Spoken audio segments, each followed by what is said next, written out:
नमस्कार प्यारे बच्चों, आप सभी का स्वागत है आपके अपने प्यारा सा YouTube चैनल स्टडी विथ एहसान में। प्यारे बच्चों, आप लोग कैसे हैं? आशा करता हूं आप लोग बहुत ही अच्छे होंगे, स्वस्थ होंगे, मस्त होंगे और अपनी बोर्ड एग्जाम की तैयारी भी बहुत अच्छे से कर रहे होंगे। तो बच्चों, आज हम लेकर आए हैं आपके लिए क्लास 12 हिंदी का 50 ऐसे ऑब्जेक्टिव क्वेश्चन जो आपके एग्जाम में बार बार पूछा गया है। तो प्यारे बच्चों, आज के क्लास को अंत तक देखिएगा और दिए जाने वाले 50 वीवीआई ऑब्जेक्टिव क्वेश्चन को आप लोग अच्छे से कवर भी करते चलिएगा। ओके जी, तो चलिए फिर क्लास को हम स्टार्ट करते हैं। आपके सामने पहला प्रश्न है, दो पृष्ठ के लेखक कौन है? दो पृष्ठ के लेखक कौन है? तो हरिवंश राय बचपन जी है। कौन है? हरिवंश राय बचपन जी है। आपसे कई बार बोर्ड एग्जाम में पूछा गया है कि इनका जन्म कब हुआ था। इनका जन्म कब हुआ था तो आपको याद कर लेना है। श्री हरिवंश राय बचपन जी का जन्म 27 नवंबर कब हुआ था? 27 नवंबर 1907 को हुआ था। आप लोग इसे भी याद कर लीजिएगा। चलिए नेक्स्ट प्रश्न का आंसर आप लोग कमेंट बॉक्स में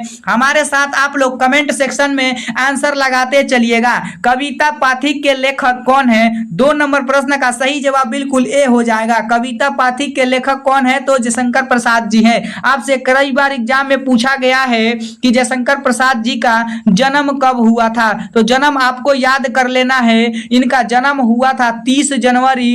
कब हुआ था? 30 जनवरी 1889 को हुआ था। कब हुआ था? 1889 को हुआ था। अगर बात करें मृत्यु कब हुआ था तो इनका मृत्यु आप लोग भी याद, इसे भी याद कर लीजिए। इनका मृत्यु हुआ था 15 नवंबर 1937 को हुआ था। कब हुआ था? 1937 को हुआ था। यह भी प्रश्न आपके बोर्ड एग्जाम में पूछा गया है, तो आप लोग इसे भी याद कर लीजिएगा। चलिए नेक्स्ट प्रश्न का आंसर दीजिए। नेक्स्ट प्रश्न है, महादेवी वर्मा किस साहित्य धारा की कवित्री थे? महादेवी वर्मा किस साहित्य धारा के कवित्री थे? तो छायावाद के थे। किसके थे? छायावाद के थे। सही जवाब 3rd नंबर का ए बिल्कुल करेक्ट आंसर हो जाएगा। नेक्स्ट प्रश्न बताइए, कोशिश करने वालों की कभी हार नहीं होती, यह पंक्ति किसकी है? आपसे प्रश्न पूछा जा रहा है बच्चों, इसका सही जवाब बताइए। इसका राइट आंसर क्या होगा? कोशिश करने वालों की कभी हार नहीं होती, यह किसने पंक्ति लिखा है? तो प्यारे बच्चों, रामधारी सिंह दिनकर इनका राइट आंसर हो जाएगा। क्या हो जाएगा? रामधारी सिंह दिनकर सही जवाब हो जाएगा। आपसे कई बार बोर्ड एग्जाम में पूछा गया है कि रामधारी सिंह दिनकर का जन्म कब हुआ था। तो आपको याद करके चलना है। 23 सितंबर कब हुआ था? 23 सितंबर 1908 को हुआ था। कब हुआ था? 1908 को हुआ था। यह भी बोर्ड एग्जाम में आपके बहुत बार पूछा गया प्रश्न है, तो आप लोग इसे भी याद कर लीजिएगा। चलिए नेक्स्ट प्रश्न बताइए। नेक्स्ट प्रश्न है, जयशंकर प्रसाद का प्रसिद्ध नाटक कौन सा है? जयशंकर प्रसाद का प्रसिद्ध नाटक कौन सा है? तो आपको 5 नंबर प्रश्न का सही जवाब बताना है। तो इसका सही जवाब आपका बिल्कुल डी हो जाएगा। क्या हो जाएगा? अंधायुग इसका सही जवाब हो जाएगा। आपका सही जवाब बिल्कुल डी हो जाएगा। आप लोग अच्छे से याद कर लीजिएगा। अगला प्रश्न है, अगला प्रश्न का आंसर बताइए आप लोग। अंधायुग नाटक किस शैली में लिखा गया है? अंधायुग नाटक किस शैली में लिखा गया? तो ड्रामा में लिखा गया है। कब लिखा गया है? किसमें लिखा गया है? ड्रामा में लिखा गया है। सही जवाब सी हो जाएगा। नेक्स्ट प्रश्न बताइए, सुमित्रानंद पंत किस साहित्य धारा के कवि हैं? सुमित्रानंद पंत किस साहित्य धारा के कवि हैं? तो किस धारा के कवि है? तो 7 नंबर प्रश्न का सही जवाब ऑप्शन ए हो जाएगा। क्या हो जाएगा? ऑप्शन ए हो जाएगा। छायावादी धारा के साहित्य कवि हैं। छायावादी के कवि हैं। सही से जवाब आपका ए बिल्कुल करेक्ट आंसर हो जाएगा। नेक्स्ट प्रश्न बताइए, जीवन की सरलता में सुख है, यह विचार किस कविता में प्रमुख है? जीवन की सरलता में सुख है, यह विचार किस कविता में प्रमुख है? तो 8 नंबर का सही जवाब आपका बिल्कुल 2 पृष्ठ में है। अगला प्रश्न का सही जवाब आपका ऑप्शन ए बिल्कुल करेक्ट आंसर हो जाएगा। अगला नेक्स्ट प्रश्न बताइए, महादेवी वर्मा की कविता में मुख्य भाव क्या है? महादेवी वर्मा की कविता में मुख्य भाव क्या है? तो 9 नंबर का सही जवाब ए बिल्कुल करेक्ट आंसर हो जाएगा। प्राकृतिक और प्रेम इसका सही जवाब हो जाएगा। अगला प्रश्न है, पथिक कविता का मूल संदेश क्या है? पथिक कविता का मूल संदेश क्या है?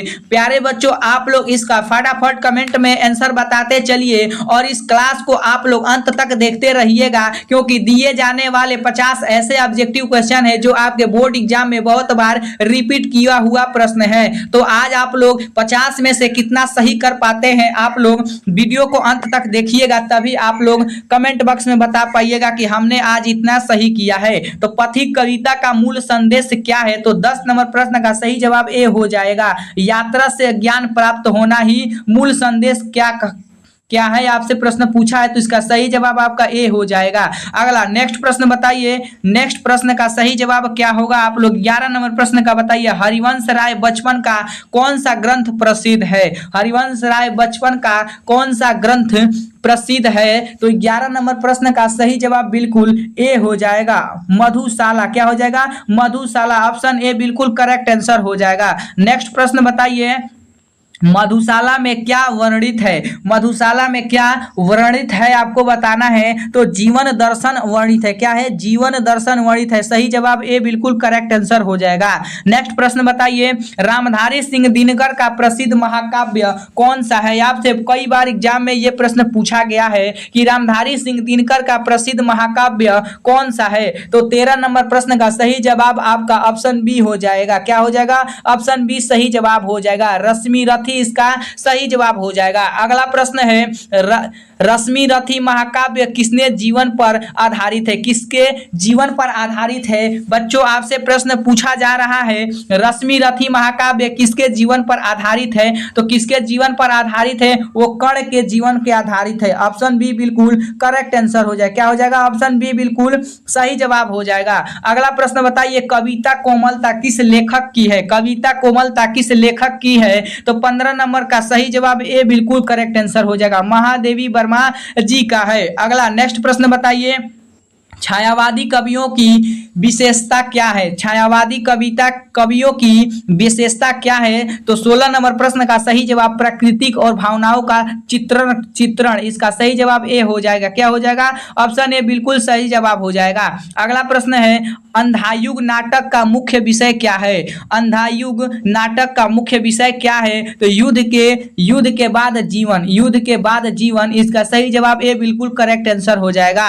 अगला नेक्स्ट प्रश्न बताइए, महादेवी वर्मा को किस पुरस्कार से सम्मानित किया गया है? महादेवी वर्मा को किस पुरस्कार से सम्मानित किया गया है? तो आपका सही जवाब हो जाएगा, ज्ञानपीठ पुरस्कार से सम्मानित किया गया। किससे किया गया है? ज्ञानपीठ पुरस्कार से सम्मानित किया गया है। सही जवाब ए हो जाएगा। अगला नेक्स्ट प्रश्न बताइए, नेक्स्ट प्रश्न है, दो पृष्ठ में लेखक किस माध्यम से संदेश देता है? दो पृष्ठ में लेखक किस माध्यम से संदेश देता है? तो 19 नंबर प्रश्न का सही जवाब कविता हो जाएगा। ऑप्शन ए बिल्कुल करेक्ट आंसर हो जाएगा। अगला नेक्स्ट प्रश्न बताइए, जयशंकर प्रसाद की पथिक कविता किस रूप में है? जयशंकर प्रसाद की पथिक कविता किस रूप में है आपको बताना है। तो 20 नंबर प्रश्न का सही जवाब ऑप्शन ए हो जाएगा। जयशंकर प्रसाद की पथिक कविता किस रूप में है? तो पद रूप में है। आपका सही जवाब ए बिल्कुल करेक्ट आंसर हो जाएगा। अगला प्रश्न बताइए, मधुशाला का मुख्य संदेश क्या है? मधुशाला का मुख्य संदेश क्या है आपको बताना है। तो 21 नंबर प्रश्न का सही जवाब जीवन का आनंद लेना ही मधुशाला का मुख्य संदेश कहलाता है। आपका सही जवाब ए बिल्कुल करेक्ट आंसर हो जाएगा। अगला नेक्स्ट प्रश्न बताइए, रामधारी सिंह दिनकर की रचना करवा किस विषय पर आधारित है? प्यारे बच्चों, आपको एग्जाम में बहुत बार पूछा गया ये प्रश्न है कि रामधारी सिंह दिनकर की रचना करवा किस विषय पर आधारित है। तो आपका सही जवाब बताना है, इसका राइट आंसर क्या होगा। तो 22 नंबर का सही जवाब स्वतंत्रता संग्राम इसका सही जवाब हो जाएगा। ऑप्शन ए बिल्कुल करेक्ट आंसर हो जाएगा। प्यारे बच्चों, अगला नेक्स्ट प्रश्न बताइए। अगला प्रश्न है, जयशंकर प्रसाद की कामायनी किस शैली की रचना है? जयशंकर प्रसाद की कामायनी किस शैली की रचना है? तो महाकाव्य की शैली की रचना है। आपका सही जवाब ए बिल्कुल करेक्ट आंसर हो जाएगा। अगला बताइए बच्चा पार्टी, आप लोग कमेंट सेक्शन में आंसर लगाते चलिए कि आप लोग अभी तक कितने सही कर दिए हैं। तो महादेवी वर्मा को कौन सा नाम दिया गया है? महादेवी वर्मा को कौन सा नाम दिया गया है आपको बताना है। तो छायावादी कावित्री दिया गया है। कौन सा दिया गया है? छायावादी कावित्री दिया गया है। आपका सही जवाब ए बिल्कुल करेक्ट आंसर हो जाएगा। अगला नेक्स्ट प्रश्न बताइए, सुमित्रानंद पंत की कविता का प्रमुख विषय क्या है? सुमित्रानंद पंत की कविता का प्रमुख विषय क्या है आपको बताना है। तो 25 नंबर प्रश्न का सही जवाब प्रकृति हो जाएगा। ऑप्शन ए बिल्कुल करेक्ट आंसर हो जाएगा। अगला नेक्स्ट प्रश्न बताइए, अंधायुग का कथानक मुख्य रूप से किसके इर्द गिर्द घूमता है? आपसे प्रश्न पूछा जा रहा है, अंधायुग का कथानक मुख्य रूप से किसके इर्द गिर्द घूमता है? तो आपको बताना है किसके इर्द गिर्द घूमता है। तो कर्ण के घूमता है। किसके? कर्ण का। इसका सही जवाब बिल्कुल बी हो जाएगा। अगला नेक्स्ट प्रश्न बताइए, दो पृष्ठ कविता में लेखक किस भाव को प्रमुख रूप से प्रस्तुत करता है? दो पृष्ठ कविता में लेखक किस भाव को प्रमुख रूप से प्रस्तुत करता है आपको बताना है। तो 27 नंबर प्रश्न का सही जवाब आपका ऑप्शन ए बिल्कुल करेक्ट आंसर हो जाएगा। जीवन की सरलता इसका सही जवाब हो जाएगा। अगला नेक्स्ट प्रश्न बताइए, मधुशाला में कौन सा तत्व प्रमुख रूप से दिखाया जाता है? मधुशाला में कौन सा तत्व सही रूप से दिखाया जाता है? तो शराब का रूपक दिखाया जाता है। आपका सही जवाब ए बिल्कुल करेक्ट आंसर हो जाएगा। अगला नेक्स्ट प्रश्न बताइए, जयशंकर प्रसाद को कौन सा पुरस्कार मिला था? ज्ञान। तो आपका सही जवाब ए हो जाएगा, ज्ञानपीठ पुरस्कार मिला था। अगला नेक्स्ट प्रश्न बताइए, रामधारी सिंह दिनकर की कविता शैली क्या है? तो वीर रस प्रधान है। आपका सही जवाब ये बिल्कुल परफेक्ट आंसर हो जाएगा। अगला नेक्स्ट प्रश्न बताइए, नेक्स्ट प्रश्न है, महादेवी वर्मा का जन्म किस राज्य में हुआ था? तो आपको बताना है इसका सही जवाब क्या हो जाएगा कि महादेवी वर्मा का जन्म किस राज्य में हुआ था? तो उत्तर प्रदेश राज्य में हुआ था। कहाँ हुआ था? उत्तर प्रदेश राज्य में हुआ था। आपका सही जवाब बिल्कुल ए हो जाएगा। अगला प्रश्न बताइए, 31 नंबर प्रश्न का सही जवाब ए हो जाएगा। अगला प्रश्न बताइए, 32 नंबर प्रश्न है, पथिक कविता किस विषय पर आधारित है? पथिक कविता किस विषय पर आधारित है? तो यात्रा और अनुभव पर आधारित है। आपका सही जवाब ए बिल्कुल करेक्ट आंसर हो जाएगा। नेक्स्ट प्रश्न बताइए, अंधायुग नाटक किस युग पर आधारित है? अंधायुग नाटक किस युग पर आधारित है? तो महाभारत काल पर आधारित है। कब है? महाभारत काल पर आधारित है। आपका सही जवाब ए बिल्कुल करेक्ट आंसर हो जाएगा। अगला नेक्स्ट प्रश्न बताइए, कोमलता कविता में कौन सा भाव प्रमुख है? कोमलता कविता में कौन सा भाव प्रमुख है आपको बताना है। तो 34 नंबर प्रश्न का सही जवाब बिल्कुल ए हो जाएगा, करुणा इसका राइट आंसर हो जाएगा। नेक्स्ट प्रश्न बताइए, 35 नंबर प्रश्न का आंसर आप लोग फटाफट कमेंट सेक्शन में बताते चलिए कि सुमित्रानंद पंत को किस साहित्य पुरस्कार से सम्मानित किया गया था। आपसे प्रश्न पूछा जा रहा है, सुमित्रानंद पंत को किस साहित्य पुरस्कार से सम्मानित किया गया था? तो आपको सही जवाब बताना है। इसका ए बिल्कुल सही जवाब हो जाएगा, साहित्य अकादमी पुरस्कार से सम्मानित किया गया था। अगला नेक्स्ट प्रश्न बताइए, जयशंकर प्रसाद की कामायनी किस विषय पर आधारित है? जयशंकर प्रसाद की कामायनी किस विषय पर आधारित है आपको बताना है। तो मानव जीवन पर आधारित है। किस पर आधारित है? मानव जीवन पर आधारित है। सही जवाब ये बिल्कुल करेक्ट आंसर हो जाएगा। नेक्स्ट प्रश्न बताइए, नेक्स्ट प्रश्न है, हरिवंश राय बचपन की रचना प्रेम गीत किस शैली में है? हरिवंश राय बचपन की रचना प्रेम गीत किस शैली में है आपको बताना है। तो किस शैली में है? कविता की शैली में। आपका सही जवाब ये बिल्कुल करेक्ट आंसर हो जाएगा। अगला नेक्स्ट प्रश्न बताइए, महादेवी वर्मा को कविता में कौन सा भाव प्रमुख है? महादेवी वर्मा को कविता में कौन सा भाव प्रमुख है आपको बताना है। तो करुणा क्या हो जाएगा? सही जवाब करुणा हो जाएगा। ये बिल्कुल करेक्ट आंसर हो जाएगा। अगला नेक्स्ट प्रश्न बताइए, मधुशाला में कौन सा रूपक प्रमुख है? मधुशाला में कौन सा रूपक प्रमुख है आपको बताना है। 39 नंबर प्रश्न का सही जवाब बिल्कुल ए हो जाएगा, शराब इसका राइट आंसर हो जाएगा। मधुशाला में कौन सा रूपक है? तो शराब है। आपका सही जवाब ए बिल्कुल करेक्ट आंसर हो जाएगा। नेक्स्ट प्रश्न बताइए, जयशंकर प्रसाद की पथिक कविता का संदेश क्या है? जयशंकर प्रसाद की पथिक कविता का संदेश क्या है आपको बताना है। तो इसका सही जवाब आपका जीवन यात्रा का महत्व। सही जवाब ए बिल्कुल करेक्ट आंसर हो जाएगा। आपका सही जवाब ए हो जाएगा।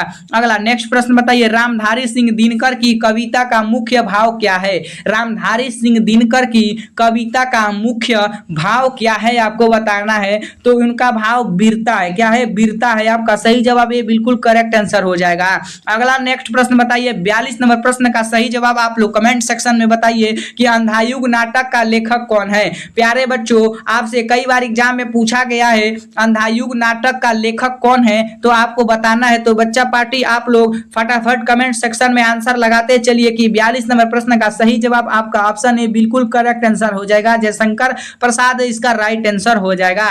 अगला नेक्स्ट प्रश्न बताइए, महादेवी वर्मा की रचनाओं में कौन सा तत्व प्रमुख है। महादेवी वर्मा की रचनाओं में कौन सा तत्व प्रमुख है, तो आपका सही जवाब ए हो जाएगा, करुण हो जाएगा। क्या हो जाएगा? करुणा हो जाएगा। अगला प्रश्न है, दो पृष्ठ में किसका चित्रण है। दो पृष्ठ में किसका चित्रण है आपको बताना है। तो दो पृष्ठ में किसका चित्रण है, तो जीवन का सरल रूप इसका सही जवाब बिल्कुल ए हो जाएगा। अगला नेक्स्ट प्रश्न बताइए, नेक्स्ट प्रश्न का सही जवाब क्या होगा। जयशंकर प्रसाद की कामायनी में मुख्य पात्र कौन सा है, तो मानव और ईश्वर इसका सही जवाब हो जाएगा। ऑप्शन ए बिल्कुल करेक्ट आंसर हो जाएगा। नेक्स्ट प्रश्न बताइए, सुमित्रानंद पंत की कविताओं में प्रमुख भाव क्या है। सुमित्रानंद पंत की कविताओं में प्रमुख भाव क्या है आपको बताना है। तो 46 नंबर प्रश्न का सही जवाब प्राकृतिक और प्रेम हो जाएगा। प्राकृतिक और प्रेम हो जाएगा, सही जवाब ए बिल्कुल करेक्ट आंसर हो जाएगा। अगला नेक्स्ट प्रश्न बताइए, मधुशाला में कौन सा जीवन संदेश है। मधुशाला में कौन सा जीवन संदेश है आपको बताना है। तो मधुशाला में कौन सा जीवन संदेश है, तो जीवन का आनंद लेना इसका सही जवाब हो जाएगा। ऑप्शन ए बिल्कुल करेक्ट आंसर हो जाएगा। नेक्स्ट प्रश्न बताइए, रामधारी सिंह दिनकर की रश्मिरथी का मुख्य पात्र कौन है। रामधारी सिंह दिनकर की रश्मिरथी का मुख्य पात्र कौन है, तो इसका सही जवाब ए हो जाएगा, कर्ण इसका राइट आंसर हो जाएगा। अगला नेक्स्ट प्रश्न बताइए, 49 नंबर प्रश्न का सही जवाब बताइए, कोमलता कविता में कौन सा भाव है। कोमलता कविता में कौन सा भाग है, तो करुणा भाग है, आपका सही जवाब ए हो जाएगा। अगला नेक्स्ट प्रश्न बताइए, 50 नंबर प्रश्न का सही जवाब आप लोग कमेंट सेक्शन में बताइएगा कि इसका सही जवाब क्या होगा। और आप लोग ये भी बताइएगा कि आज आपने 50 में से दिए जाने वाले ये PYQ में से आप लोग कितना सही किया है। पथिक कविता में जीवन का संदेश क्या है, आपको कमेंट सेक्शन में बताना है। तो प्यारे बच्चों, आप लोग वीडियो पसंद आए तो वीडियो को लाइक और चैनल को सब्सक्राइब और दोस्तों के साथ शेयर भी कर दीजिएगा, ताकि मैं अगला वीडियो लाऊं तो नोटिफिकेशन आपके पास बहुत जल्द ही पहुंच जाए। जय हिंद साथियों।